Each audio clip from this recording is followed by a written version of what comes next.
Thank you all for being here this morning. My name is Rex Elliott, along with my colleague Sean Alto and our clients Corey and Sherry Foltz.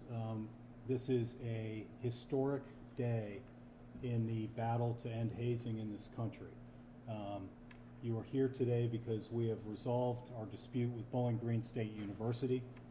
The terms of the settlement are a $2.9 million payment from Bowling Green to the estate of Stone Foltz. But most importantly, there is a commitment by Bowling Green to partner with the Foltz family in the effort to eradicate hazing in this country. I think it's important and historic because what we have here is a university that is stepping up. There is no chance that we are ever going to stop hazing in this country if universities don't take a more proactive stance to enforce anti-hazing rules on college campuses in this country. We all know here that there has been a death on a college campus in this country every single year for over 60 years. And until universities become more involved in putting a stop to this behavior, we're going to see more deaths, and we don't want that to occur. I specifically would like to thank President Dr. Rodney Rogers, the president of Bowling Green State University, and his general counsel, Natalie Jackson. These are two people that understand the problem, the epidemic of hazing in this country, and I believe that they are committed to partnering with us to put a stop to hazing, certainly at Bowling Green and other campuses in the state of Ohio and beyond. I think it's important to understand that through this partnership, I think we'll make Bowling Green State University one of the safest campuses in this country, and it's our hope that colleges from here forward follow the lead of Dr. Rogers and General Counsel Jackson and Bowling Green State University in putting a stop to this. The final thing I want to say is I have personally called for an end to pledge programs in Greek organizations in this country. I think dramatic reform is needed, and it's needed right now if we're going to put a stop to this.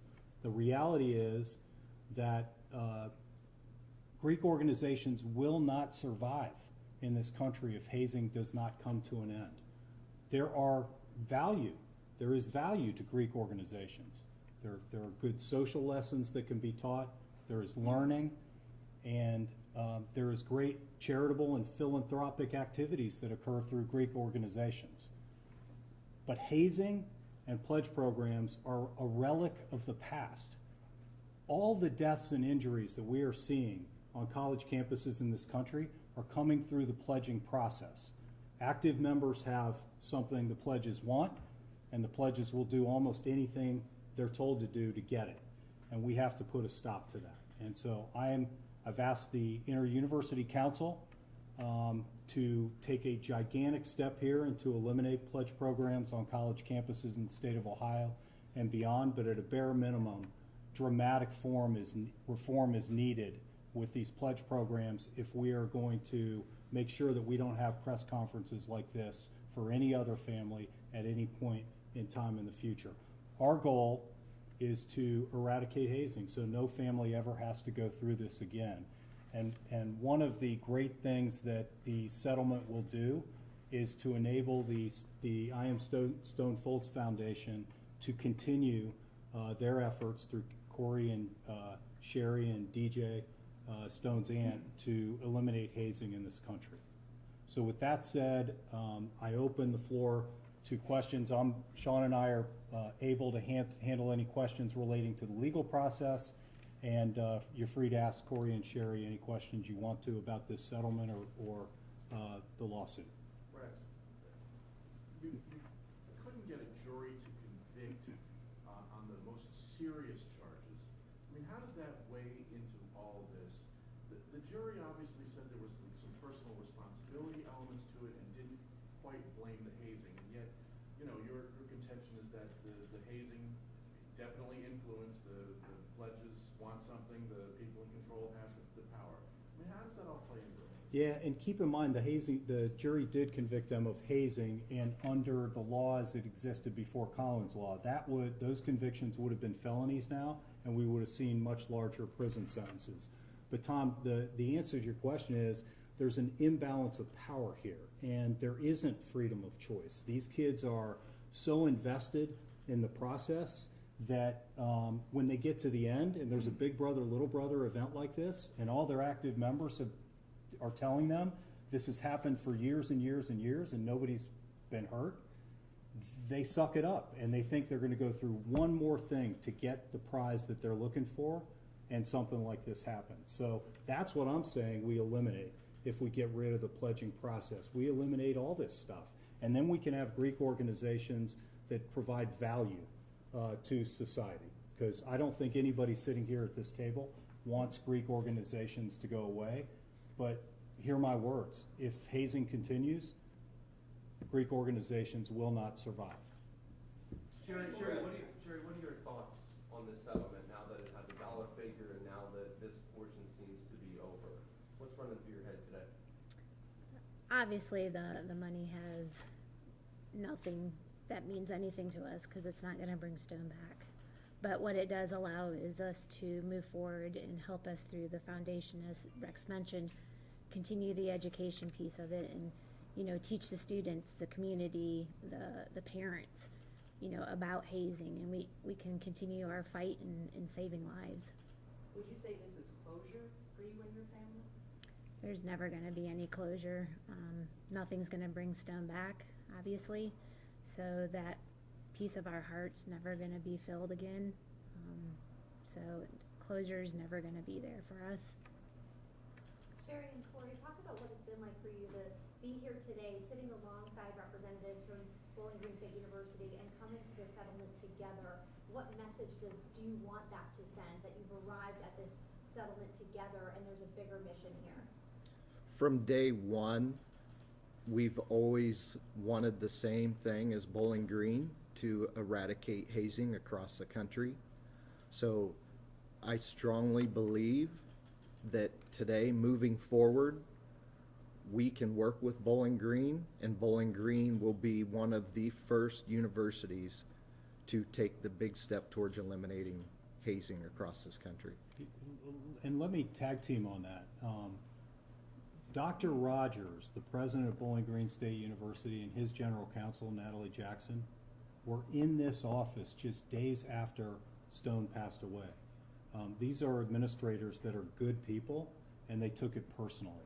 And I believe that they are fully committed to joining with us to put a stop to this, first on their campus, but I think their interest is on no college ever having to experience what they've experienced here, and no family having to experience what the Foltz family has gone through.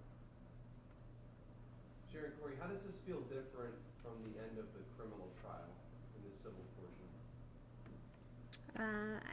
It's different because I feel like now we can move forward and we can continue to hopefully partner with BG and make progress in eradicating hazing. Whereas the criminal trial, we had no control over it really. Now we have control with BG and hopefully can again work together and continue the education piece of it.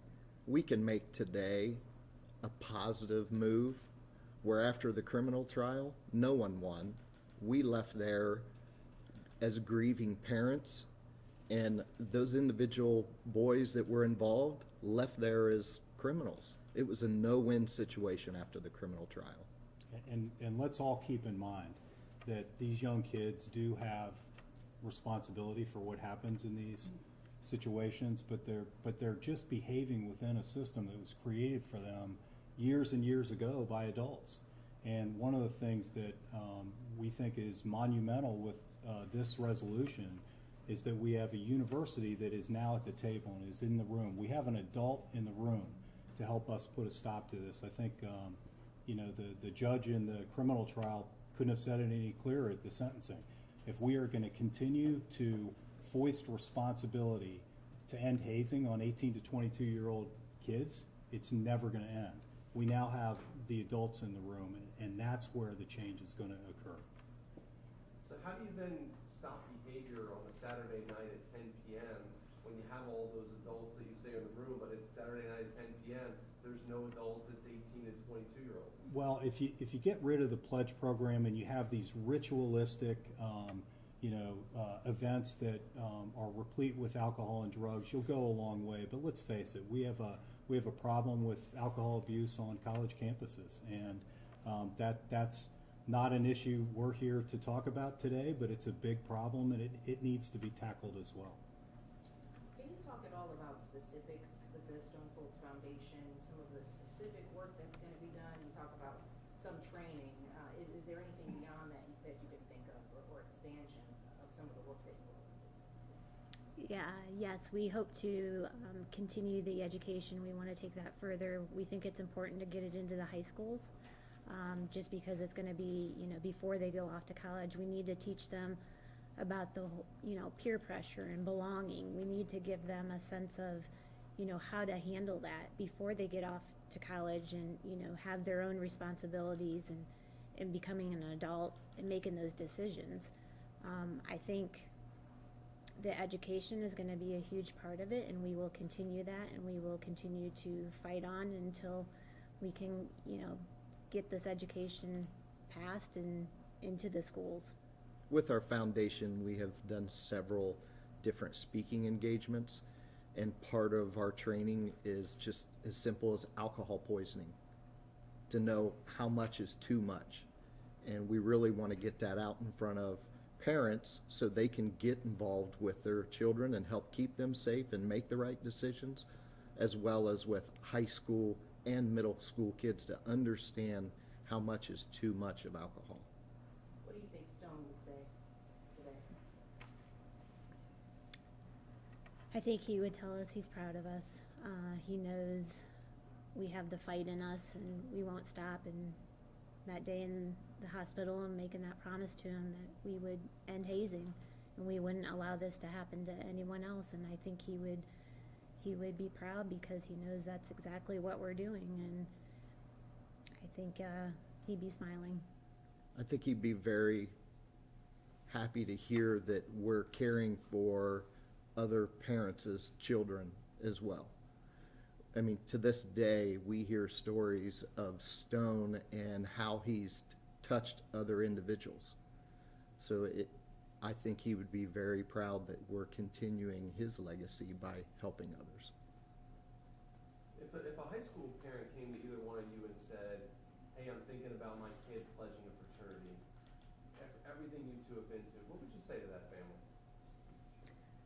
I personally would say, make sure you do your research. Research the university, research the Greek organizations, the sororities, whatever they're going to join, to make sure that they are well aware of any situations that the university may have had. Just gather as much information as they can. Even go to our foundation. They can learn a lot from there on hazing in itself. And that we're always going to be there, and if they have any questions, to please reach out. A lot of the harm during the fraternity and sorority process happens during the rush week. If I was talking to another dad one-on-one, I would ask him to ask those difficult questions. Once you receive your invite, are you considered in the fraternity or sorority? Or do you go through a long rush process, and to ask those questions and prep your child for things like being forced to consume a large quantity of alcohol, swim across a river to the other side in the middle of the night, or anything that's going to put them in harm. I would just try to help those parents understand and ask those difficult questions. Rex, what can other university administrators and leaders learn from this settlement? Well, I think they can learn, first of all, that there's tremendous exposure under Ohio law for universities that don't proactively enforce anti-hazing policies. Universities have been really good historically in punishing after the event occurs, but they haven't been very good putting a stop to this stuff before it takes place. So I think that hopefully the message this sends is that universities need to do a much better job of proactively enforcing their policies, getting getting into these houses. I again personally think if they eliminate pledge programs, they will make life a lot easier on themselves. But whatever reform they take, they need to get more actively involved in the entire process in order to make sure this doesn't happen. I can promise you this. This was not a good event for Dr. Rogers, Natalie Jackson, Bowling Green State University. They never want this to happen again on their campus. And if there are universities out there where it hasn't happened, it's just a matter of time if you continue to allow hazing to go on your campuses. Unfortunately, in the last 10 years, alcohol and drugs have become a real problem in the pledging process. So my message would be to universities, watch what Bowling Green's going to do and follow suit, but get involved and be way more aggressive in enforcing your policies. How does this pay out compared to previous ones? As far as we can tell, this is the largest by a public university in the history of hazing litigation, and By how much? and by millions of dollars. And kudos to Bowling Green and the state of Ohio for understanding the importance of sending a message in this case that this has got to stop, at least in the state of Ohio and hopefully beyond. Can you talk about where you are at in the process of Bowling Green being the example you hope to set statewide? Where is that ask currently right now about Greek life and hazing? What's the status of that ask? Yeah, well, so I asked the IUC months ago to put an end to pledging on public universities. My view is that when the public universities in the state do something dramatic in this area, that all other universities will follow suit. They will see the blueprint. And, you know, we're waiting on that, but that's what I'd ask. I'd ask for dramatic reform, and not next fall, now. These pledging, by the way, on many universities in the state of Ohio are happening right now. And so you need to step in and start taking dramatic action immediately. To the Foltz family, what are you going, can you talk more about what you're going to do with the money? Yeah, like I said before, it will help us with the foundation, continuing the education, as well as, you know, continuing to speak where we're asked to speak and telling our story of Stone. And it will also help, we give back to different organizations, sharing Stone's message of kindness. He was always about giving and helping others, so we will continue to donate to those organizations that we feel Stone would be proud of. And to tag team on that, we've all spoken at universities around the state of Ohio to get this message out, to educate these kids, to let them know what can happen if you go down this path. And I think it's really easy when something like this happens for people to say they're not listening. I have said all along, I think that's just not true. These kids are listening. We see it after the presentations. They are listening. Here's the problem. They think it's not going to happen to them. Jacob Krinn, Stone Foltz's big brother, was in the university presentation at Bowling Green when Evelyn Piazza and Kathleen Wyatt spoke about the deaths of their sons in hazing. And 4 months later, he's participating in this big little event.